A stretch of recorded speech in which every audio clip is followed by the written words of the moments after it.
You how to do softening and sharpening, which is really beneficial in portraits. It's really beneficial in any photo that you have. So the video that kind of goes along with this is the healing brush video. I've already done all my healing on the retouch layer. Our model here had some blemishes that I just took out using the healing brushes. So at this point I want to take my retouch layer, I'm going to drag it down and copy it. I'm going to rename it by double clicking, and I'm going to call this Sharpen. So after this, I want to go to my options up here at top. So if you're on a Mac, you're going to be in the top toolbar, which I know it's kind of cut off. But you go up to Filter, so you'll find Filter up here, Other, High Pass. Now most photos do a pretty good job between the ranges of 5 and 10. You might notice if your photo is already very, very sharp that you might have to do less than that. I'm going to do 8 for our radius here. The next thing I'm going to do is I'm going to see that my photo right here is turned gray, and this looks gray as well. These are filters right here, so I'm going to go down to Overlay. And then you'll notice that it's sharp. If you didn't notice it was sharp, you can always deactivate the layer. This is before the sharpening, this is after. So sharpening is beneficial in some areas and not in other areas. So I'm going to use something called a mask to bring back the sharpening and to take away the sharpening in different areas. So we need to add a mask first. All of your adjustment layers automatically add masks, but since we made this layer on our own, we're going to have to hit this key right here to add a mask.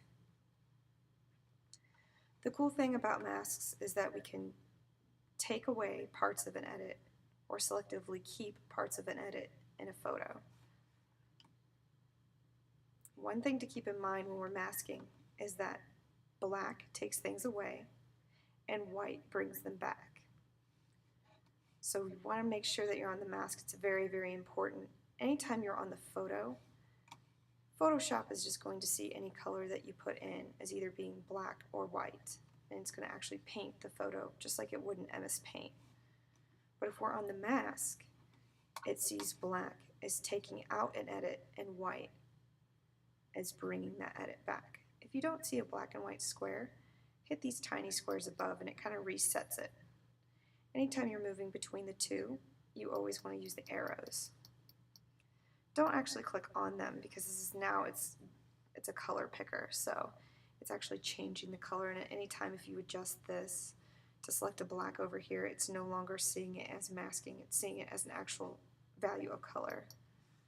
So I want to hit this just to make sure that it's reset and I can move between the two.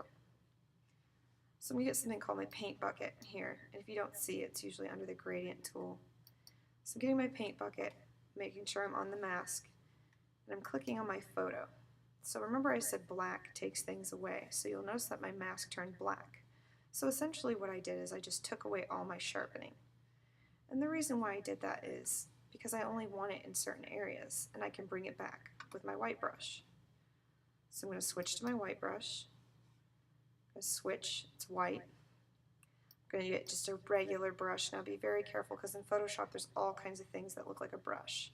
So I can hit B for basic brush, or I can click here under my healing tools and get my brush.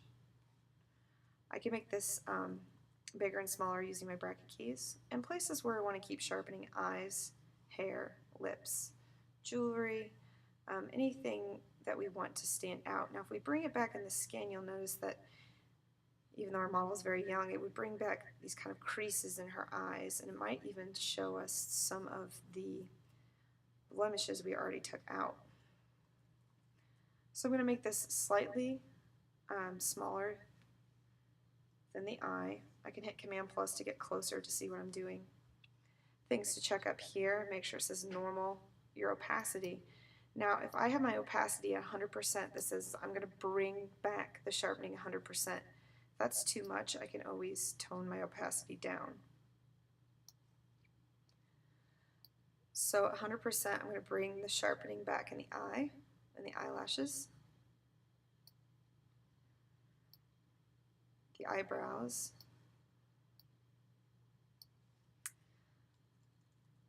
the lips. And here I want to make sure my brush is soft. So if your brush isn't soft, I showed this in an earlier video, you can change the hardness of it in this drop-down menu. I could make my brush a little bigger for the hair, bring the hair back. Might have to hit Command minus to see the whole photo.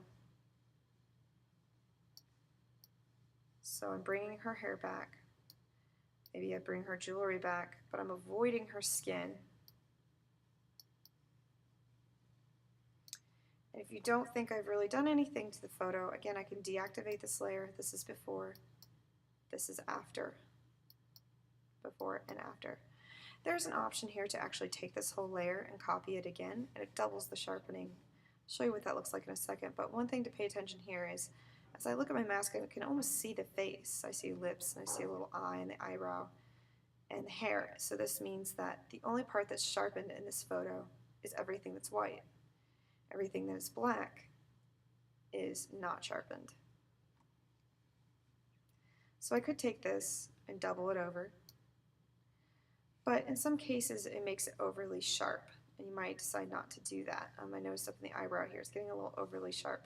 So that's an option that I leave open for some of my students, especially if their photo's pretty out of focus. I'm going to delete it because I don't think it really benefits it that much. Alright, the next thing we're going to do is I'm going to go to the retouch layer, and now I'm going to do something called softening, and this is going to smooth out the skin even more. So I take the retouch layer, I'm going to make a copy of it and call this soften. Now you soften just how you sharpen it, except you have to invert the adjustment.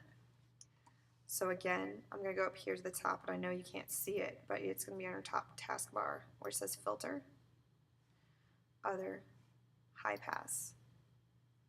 Now sometimes some photos are very sensitive to softening. I'm just going to keep it at 8, but you might notice that you have to turn it down a little bit because sometimes when you soften it takes it way out of focus. So you want it to subtly change. I'm going to hit it at 8. Again, this is gray, so it's going correctly. I need to change my filter to overlay. And of course it sharpened it because it's just how we sharpen. So it is sharpened again, but we're going to do something to change this. We go up to Image on our top toolbar, so it's Image, Adjustments, Invert. So now you'll see that the image has been softened. I inverted what has just happened. Now I need to add a mask because I want to take out the softening in certain areas and leave it in some. So remember, black brush means that we're taking an edit out. So I want to reset this by clicking the little boxes, get my black brush, and on my mask, I want to make sure I'm on my mask, I can paint over the areas that I want to have sharp. And those are going to be sharp.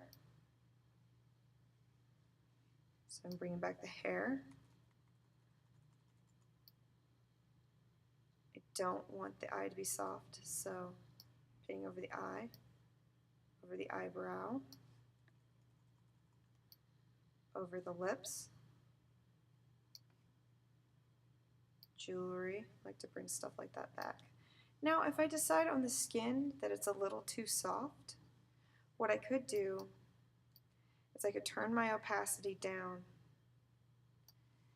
and I could take out a little bit of the softness this way.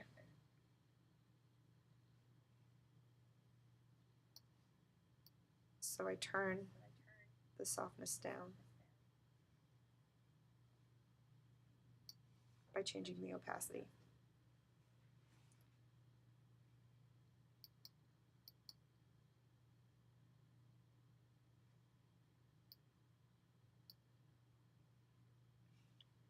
I think I want to bring her nose out a little bit more.